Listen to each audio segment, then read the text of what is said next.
দেখো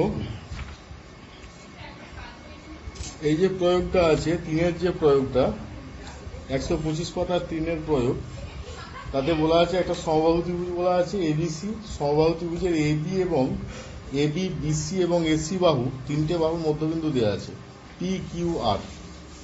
এই তিনটে বাহুর মধ্যবিন্দু থেকে প্রমাণ করতে হবে যে পি কিউ আর ত্রিভুজটা একটা সমবাহু ত্রিভুজ। এটা প্রমাণ করার জন্য আমরা এমনিতেই আগে পড়েছি যে কোনো দুটো বাহুর মধ্যবিন্দু সংযোজক সরলরেখা তৃতীয় বাহু সমান্তরাল এবং অর্ধেক হয়। তাহলে পিআরটা বিসি এর সমান্তরাল হবে এবং পিআরটা বিসি এর অর্ধেক হবে। আবার পি কিউটা এসি এর সমান্তরাল হবে এবং এসি এর অর্ধেক হবে। আবার কিউআরটা এবি এর সমান্তরাল হবে, এবি এর অর্ধেক হবে।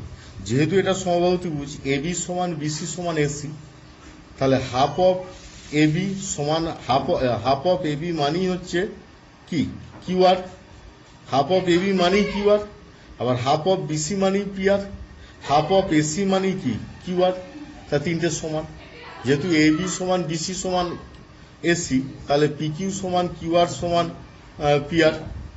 তাহলে পি কিউ আর একটা সমবাহু ত্রিভুজ তৈরি করবে। পরেরটা দেখো, আমি যুক্তি দিয়ে প্রমাণ করি চতুর্ভুজের বাহুগুলির মধ্যবিন্দুগুলি পরপর যুক্ত করলে একটি সামান্তরিক পাবো। এটা একটা চতুর্ভুজ এবিসিডি, একটা চতুর্ভুজ এবিসিডি চতুর্ভুজের এবি বাহুর মধ্যবিন্দু পি, বিসি বাহুর হচ্ছে কিউ, সিআর বাহুর আর, আর এডি বাহুর হচ্ছে এস। এবি বাহুর পি, বিসি বাহুর কিউ, সিআর বাহুর আর, আর এডি বাহুর হচ্ছে এস। সিডি বাহুর হচ্ছে আর, আর এডি বাহুর হচ্ছে এস। তাহলে আমরা বিডি কর্ণটাকে যোগ করছি। বিডি কর্ণ যোগ করার ফলে দুটো মধ্যবিন্দু পি আর এস, তো পিএস যোগ করার ফলে পিএস যে রেখাটা সেটা বিডি এর অর্ধেকের সাথে সমান, half BD. PS equal to half BD, আর পিএস সমান্তরাল বিডি, পিএস সমান্তরাল বিডি। ঠিক একইভাবে বিডিসি ত্রিভুজের ক্ষেত্রে কিউআর বাহুটা বিডি বাহুর সমান্তরাল হবে, আর কিউআরটা বিডি এর অর্ধেক হবে। তাহলে এখানে দেখো পিএস সমান্তরাল BD, PS equal to half of BD. আবার পিএস না নিয়ে কিউআর সমান্তরাল BD, QR equal to half of BD. তাহলে উভয়ের ডান দিকটা সমান, হাফ অফ বিডি, এটাও হাফ অফ বিডি। তাহলে পিএস ইকুয়াল টু কি QR, PS equal to QR. আবার পিএসটা যে কোনো একটা সরলরেখার সমান্তরাল, তাহলে পিএস আর কিউআরটা কি হবে, সমান্তরাল হবে। পিএস সমান্তরাল কিউআর, পিএস সমান্তরাল কিউআর, আর পিএস ইকুয়াল টু কিউআর। আবার দেখো একটা চতুর্ভুজের একজোড়া বিপরীত বাহু সমান সমান্তরাল হলে চতুর্ভুজটা কি হয়, সামান্তরিক হয়। তাহলে এখানে পি কিউ আর এস চতুর্ভুজটা কি হবে, সামান্তরিক হবে। P Q R S চতুর্ভুজটা সামান্তরিক। তাহলে এইভাবে আমরা প্রমাণ করতে পারি যে পি কিউ আর এস চতুর্ভুজ সামান্তরিক। পরের পাতায় দেখো, এটা খুবই ইম্পর্টেন্ট। আইএসআই এবিসিডি ট্রাপিজিয়াম এঁকেছে। এবিসিডি একটা ট্রাপিজিয়াম, এবিসিডি এঁকেছে, যার দুটি তির্যক বাহু এডি ও বিসি, এডি ও বিসি এর মধ্যবিন্দু যথাক্রমে ইওএফ মধ্যবিন্দু। ইওএফ প্রমাণ করি ইএফ সমান্তরাল এবি, ইএফটা এবি এর সমান্তরাল। EF equal to half of AB plus DC, EF equal to half of AB plus DC. তাহলে প্রথম এবিসিডি একটা ট্রাপিজিয়াম, তার এডি এবং বিসি বাহুর মধ্যবিন্দু ইআরএফ প্রমাণ করতে হবে ইএফ সমান্তরাল এবি, আর EF equal to half of AB plus CD বা ডিসি। এটা প্রমাণ করার জন্য প্রথমে যে ছবিটা আঁকবো সেটা হচ্ছে ডিএফ কে যুক্ত করব, ডিআরএফ কে যুক্ত করে এমনভাবে বাড়াবো যেটা বর্ধিত এবি কে জি বিন্দুতে ছেদ করে। ডিএফ কে যুক্ত করে এমনভাবে বাড়াবো যেটা বর্ধিত এবি কে জি বিন্দুতে ছেদ করে, মানে অ্যাকচুয়ালি ডিএফ এর বর্ধিতাংশ আর এবি এর বর্ধিতাংশ পরস্পরকে জি বিন্দুতে ছেদ করেছে। এর ফলে দুটো ত্রিভুজ পাওয়া গেছে, এটা একটা, এটা একটা। একটা ত্রিভুজ হচ্ছে ডিএফসি, আর একটা ত্রিভুজ হচ্ছে বিএফজি। তাহলে বিএফজি একটা ত্রিভুজ, আর একটা হচ্ছে ডিএফসি ত্রিভুজ, ডিএফসি। তাহলে বিএফজি ত্রিভুজ আর ডিএফসি ত্রিভুজকে সমান্তরাল করতে হবে, এই সর্বসম দেখাতে হবে। সর্বসম দেখাবার জন্য দেখো এই বাহুটার সঙ্গে এই বাহুটার সমান হবে।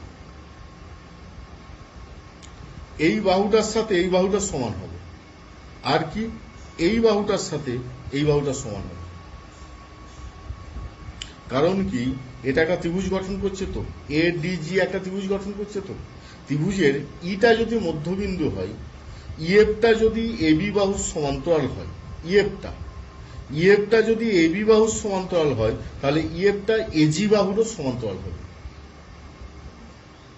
ইএফটা এজি বাহুরও সমান্তরাল হবে। ইটা যদি মধ্যবিন্দু হয়, এফটাও ডিজি বাহুর মধ্যবিন্দু হবে। এডিজি ত্রিভুজের ইটা যদি এডি বাহুর মধ্যবিন্দু হয়, আর ইএফটা যদি এবি বাহুর সমান্তরাল হয় বা এজি বাহুর সমান্তরাল হয়, তাহলে এফটা ডিজি এর মধ্যবিন্দু হবে। হ্যাঁ, তার মানে ডিজি সমান এফজি, ডিজি সমান এফজি, আর এই কোণটার সাথে এই কোণটা সমান। তাহলে এই ত্রিভুজটার সাথে এই ত্রিভুজটা সর্বসম। সর্বসম হওয়া মানে এই বাহুটার সাথে এই বাহুটা কি সমান হবে। বিজি বাহুর সাথে ডিসি বাহু কি হবে, সমান হবে। আবার এডিজি ত্রিভুজের ক্ষেত্রে ইএফটা এবি এজি বাহু সমান্তরাল, ইএফটা half of AG, half of AG, AG মানে আবার AB plus BG, half of AB plus BG, আর বিজি এর জায়গায় বসাতে পারবো ডিসি। ঠিক আছে, তাহলে কি কি করা হচ্ছে? প্রথমে হচ্ছে দুটো ত্রিভুজকে সর্বসম দেখানো হচ্ছে। কি কি ত্রিভুজ? ডিএফসি একটা ত্রিভুজ আর একটা বিএফজি ত্রিভুজ। ডিএফসি ত্রিভুজ আর বিএফজি ত্রিভুজ, দুটো ত্রিভুজকে সর্বসম দেখাতে হচ্ছে। দুটো ত্রিভুজকে সর্বসম দেখাতে গেলে দুটো বিপ্রতীপ কোণকে সমান করা হচ্ছে। আর এফটা যেহেতু বিসি বাহুর মধ্যবিন্দু, তাহলে বিএফটার সাথে এফসিটা সমান হচ্ছে। আর ইটা যেহেতু এডি বাহুর মধ্যবিন্দু, ইএফটা যেহেতু এজি বাহুর সমান্তরাল, তাহলে এডিজি ত্রিভুজ থেকে আমরা বলতে পারবো এফটা ডিজি এর মধ্যবিন্দু। তার মানে ডিএফ সমান এফজি। তাহলে তিনটে কন্ডিশন মানলো, তিনটে কন্ডিশন মেনে নিল, মানে আমরা কি বলতে পারবো যে দুটো ত্রিভুজ সর্বসম। আচ্ছা, তিনটে কন্ডিশনে যদি এই কন্ডিশনটা অসুবিধা হয়, এফটা ডিজি এর মধ্যবিন্দু দেখাতে যদি অসুবিধা হয়, সেক্ষেত্রে আমরা একান্তর কোণের কথা ভাবতে পারি। এ একান্তর কোণটার সাথে এ একান্তর কোণটা সমান, কারণ এজি বাহুর সাথে ডিসি বাহু সমান্তর, ডিসি বাহু সমান্তরাল, আর ডিজিটা হচ্ছে ছেদক।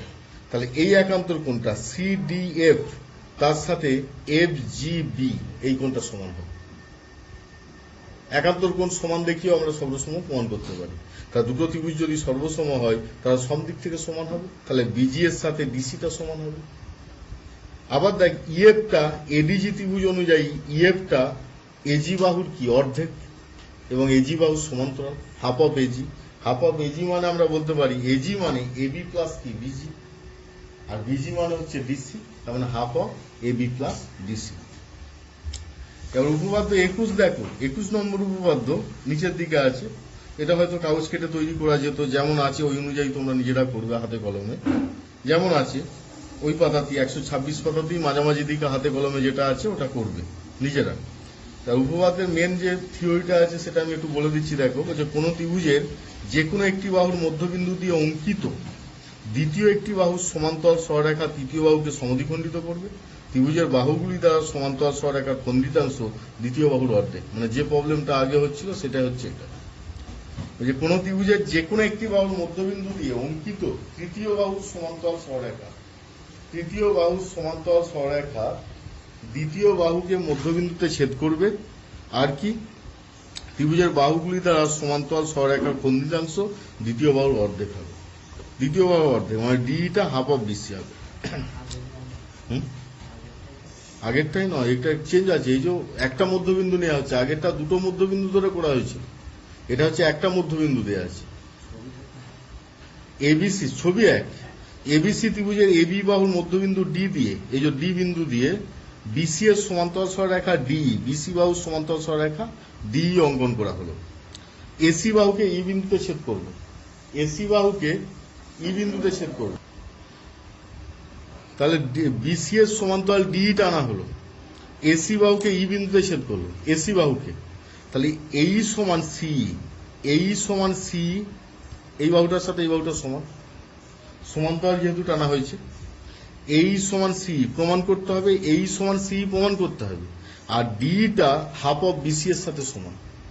ডি সমান হাফ অফ বিসি, এই সমান সি আর ডি সমান হাফ অফ বিসি, ডিটা এর অর্ধেক। এর ক্ষেত্রে অঙ্কন করা হবে। ইডি কে এফ বিন্দু পর্যন্ত এমন ভাবে বাড়ানো হলো যাতে করে ডি সমান বা ইডি সমান ডিএফ হয়, বি ও এফ বিন্দু যুক্ত করা হলো। মানে ত্রিভুজের সর্বসমতা দেখানোটা চেঞ্জ হবে, শুধু বাকি সব এক।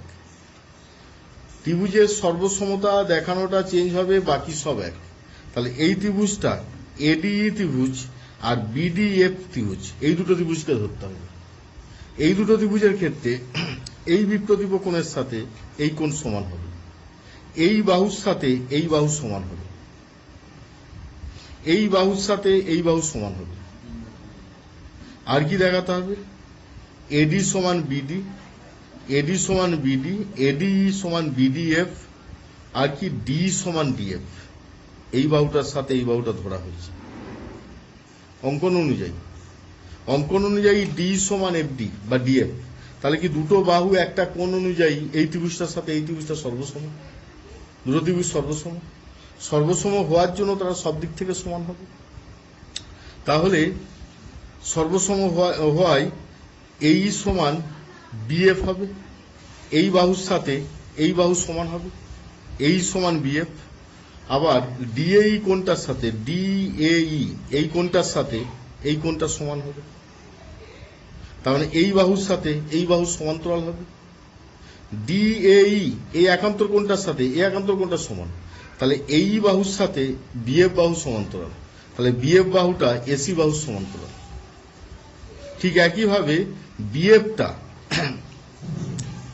বিসিইএফ চতুর্ভুজটা একটা সামান্তরিক হয়ে যাচ্ছে। বিসিইএফ একটা চতুর্ভুজটা একটা সামান্তরিক, কারণ কি বিপরীত বাহুগুলো সমান সমান্তরাল। তো ধর এই বাহুর সাথে এই বাহু সমান্তরাল হলো, আর এই বাহুর সাথে এই বাহু সমান্তরাল। বিপরীত বাহুগুলো সমান সমান্তরাল হলে চতুর্ভুজটা কি হয়? সামান্তরিক হয়। তাহলে বিসিইএফ চতুর্ভুজটা একটা সামান্তরিক, যার বিসি বাহুর সাথে ইএফ বাহুটা সমান। আচ্ছা, বিসি বাহুর সাথে ইএফ বাহু সমান, বিএফ বাহুর সাথে সি বাহু সমান, আর এফবি বাহুর সাথে এই বাহু সমান। তাহলে এই সমান সি, এই বাহুর সাথে সি বাহুটা সমান হবে। তাহলে ইটা হচ্ছে এসি এর মধ্যবিন্দু, ইটা এসি এর মধ্যবিন্দু।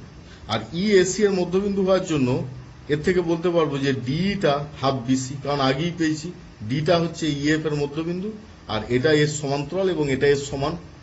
তাহলে ডি সমান হাফ বিসি। তাহলে কি কি করা হচ্ছে? চেঞ্জ কি করা হচ্ছে? চেঞ্জ দুটো ত্রিভুজ একইভাবে সর্বসম দেখানো হচ্ছে বিপ্রতীপ কোণ অনুযায়ী এবং বাহু অনুযায়ী, দুটো বাহু এবং একটা কোণ। তারপরে দুটো একান্তর কোণকে সমান করা হচ্ছে, এই কোণটার সাথে এই কোণটা সর্বসমতা অনুযায়ী। বিএফ এর সাথে এইটা সমান্তরাল হচ্ছে, বিএফ এর সাথে এসিটা সমান্তরাল হচ্ছে, বিএফ এর সাথে ইসিটা সমান্তরাল হচ্ছে। কারণ এইটার থেকে এইটাই আসছে, এইটার থেকে টোটালটাই আসছে, এইটার থেকে এইটাই আসছে। আর এই বাহুটার সাথে এই বাহুটার সমান্তরাল বলা আছে। তাহলে একটা চতুর্ভুজের বিপরীত বাহুগুলো যদি সমান্তরাল হয়, শুধু সমান্তরাল, সমান নয় কিন্তু, সমানের কথা এখন বলা নেই, শুধু সমান্তরাল। যদি সমান্তরাল হয় চতুর্ভুজটা কি হবে? একটা সামান্তরিক হবে। আর চতুর্ভুজটা সামান্তরিক হওয়া মানে চতুর্ভুজের বিপরীত বাহুগুলো কি হবে? সমান হবে। তাই বিপরীত বাহু সমান মানে বিএফটা ইসি এর সাথে সমান, বিএফটা ইসি এর সাথে সমান, আবার বিএফটা এই এর সাথে সমান। আগে ত্রিভুজ অনুযায়ী বিএফটা এই এর সাথে সমান হয়েছে, বিএফটা ইসি এর সাথে সমান। তাহলে এই বাহুটার সাথে এই বাহুটা সমান হচ্ছে মানে ইটা কি? এসি এর মধ্যবিন্দু। তাহলে একটা মধ্যবিন্দু নিলে আরেকটা মধ্যবিন্দু হবে, এটা প্রমাণ হলো। আর ইএফটা বিসি এর সমান্তরাল, বিসি এর সমান, ইএফটা বিসি এর সমান। আবার ডিটা হচ্ছে ইএফ এর মধ্যবিন্দু, তার মানে কি ডিটা হাফ অফ বিসি হবে, ডি সমান হাফ অফ বিসি। ঠিক আছে? তাহলে এই গেল তোমাদের এটা পর্যন্ত। এর আবার অন্যভাবে একটা প্রমাণ দেওয়া আছে, সেটা করতেও পারো নাও পারো। আবার প্রয়োগ 6টা যেটা দেওয়া রয়েছে সেটা করার চেষ্টা করবে, তারপরে বাকিগুলো অন্যদিন হবে।